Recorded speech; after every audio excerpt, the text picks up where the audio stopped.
Halo teman-teman. Di sini kami kelompok F akan segera presentasikan mengenai ayat jurnal penyesuaian. Selamat menonton. Halo teman-teman, perkenalkan nama saya Lailatus Salama, NPM saya 250130102119. Perkenalkan, nama saya Ramadina Saifu Zakia dengan PM 250130102333. Halo, perkenalkan nama saya Kirania Zahra dengan NPM 25013010236. Perkenalkan, nama saya Safa Nailah Arinka dengan NPM 25013010254. Perkenalkan, nama saya Alfiona Catherine Santoso, biasa dipanggil Fiona. NPM saya 250130100258. Jadi, apa sih proses penyesuaian itu? Akuntansi berbasis akrual mengharuskan pendapatan dilaporkan pada periode pendapatan tersebut terjadi, dan beban sesuai dengan pendapatan yang dihasilkannya. Memperbarui akun pada akhir periode akuntansi disebut proses penyesuaian.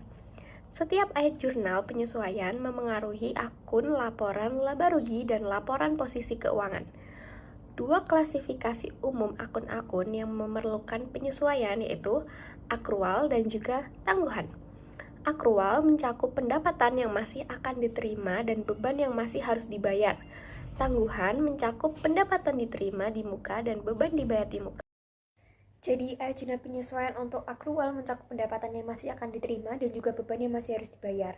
Akun debit air jurnal penyesuaian untuk pendapatan yang masih harus diterima, yaitu piutang usaha, dan kreditnya yaitu akun pendapatan seperti pendapatan jasa. Ayat jurnal penyesuaian untuk beban masih harus dibayar, mendebit akun beban seperti beban upah, dan mengkredit akun liabilitas seperti utang upah.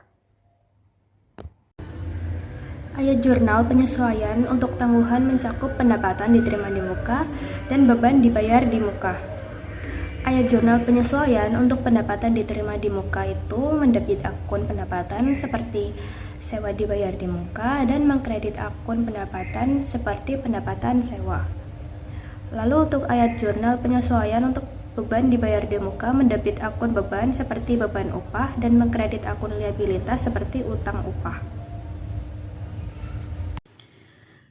Depresiasi adalah cara mencatat berkurangnya manfaat aset tetap seperti gedung, mesin, atau kendaraan seiring waktu pemakaian.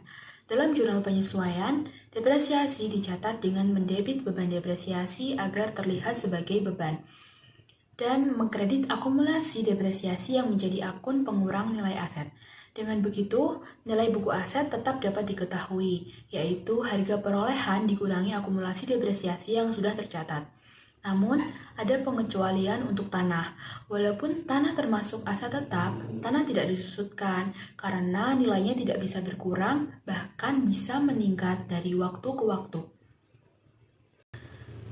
Setelah semua jurnal penyesuaian dicatat dan diposting ke buku besar, langkah berikutnya adalah menyusun neraca saldo yang sudah disesuaikan.